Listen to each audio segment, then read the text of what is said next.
Fuck, they fit. Thanks. Very cool. Very from Mel.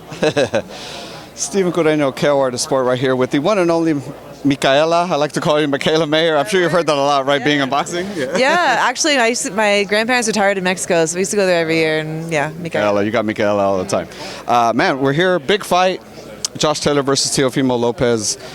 When you look at it stylistically, right? Both guys struggled a little bit in their last fight. Both got dropped, I want to say, in their last fight. So they have a lot of proof. As a fighter who's come back from a loss and, feel like you maybe have to prove something, maybe have to show like people who you really are still, you have two people doing that.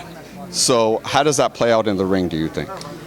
Well, first of all, I agree with you. I think they both lost their last fights. And there's definitely adjustments that needs to be made. But I can tell you that when you feel like it was a fluke, like Josh Taylor said, that he didn't take it seriously. That wasn't who he really was as a fighter. He came into camp too heavy, just wasn't him. So when he feels it's a fluke, now he has a lot of incentive to come back and say, like, I'm still the best. I need to prove that I'm still the best. And I had that same mentality. I wanted to prove that I was still the best. And he's got a tough opponent on his hand. I know Tia's feeling the same way because he's gotten a little backlash from his last opponent, or his last performance, with the clip of him saying, does he still got it? So I know he feels like he didn't have his best performance either. So they both definitely kind of have a chip on their shoulder. Both want to come in here and prove it, and it's going to make for an exciting fight. It's going to be good. It's going to be good. With the future of the division, I mean, it looks like obviously Rolly has a belt, Regis has a belt. This is maybe not officially undisputed, but it's the guy, right? He's the guy who beat the guy who beat the guy. Where does the winner go from here, really? Because if it's Josh Taylor, he's defended his basically undisputedness, and he's talked about moving up.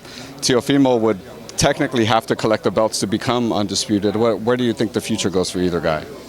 A lot of options for both of them. That division is stacked right now. There's so much great talent there. I would love to see a rematch between Josh Taylor and Regis Prograis. I'd love to see that.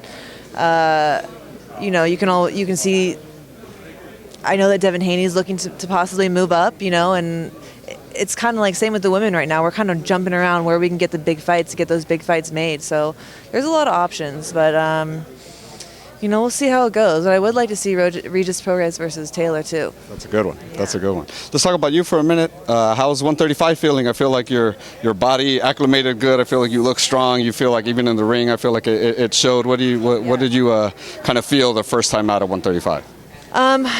Definitely more filled out, bigger, stronger. But I feel like I stayed at 130 for so long that it's going to take some time to really get that muscle on that I should have.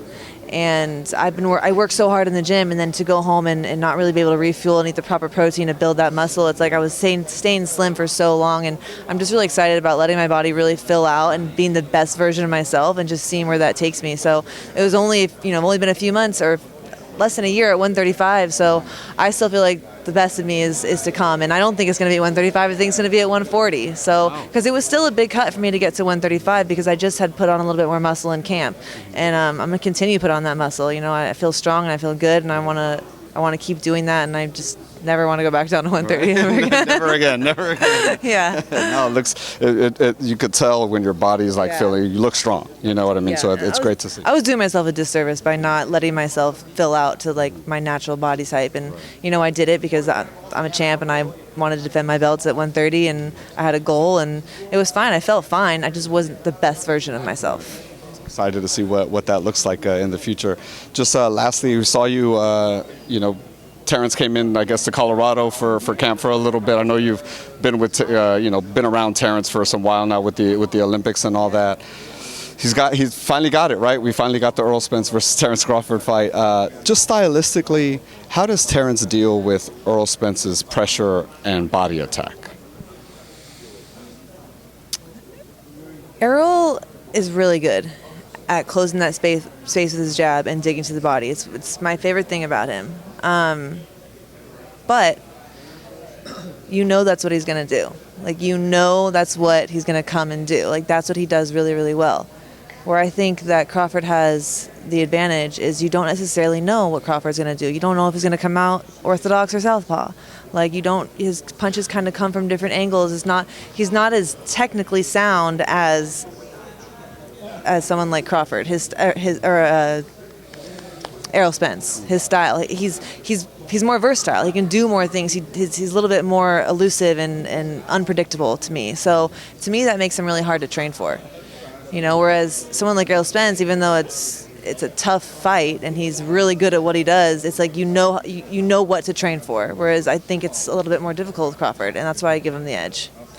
Just speaking of that, kind of vice versa, right? How does Errol Spence prepare for a guy who does switch? I mean, what are you doing, like half left-handed sparring, half right-handed, or I don't know? You got guys who could switch themselves. I mean, Terence does it maybe the best I've ever seen, maybe. That's the thing. You're going to have more than one game plan with someone like Crawford, because if you don't know what he's going to come out and do. So yeah, I hope that they're in the gym, coming up with a couple different strategies. Hopefully we get to see it. We're going to see it. Mikaela, thank you so much for your time. Thanks. It's great seeing you as always. Best of luck. Thank you.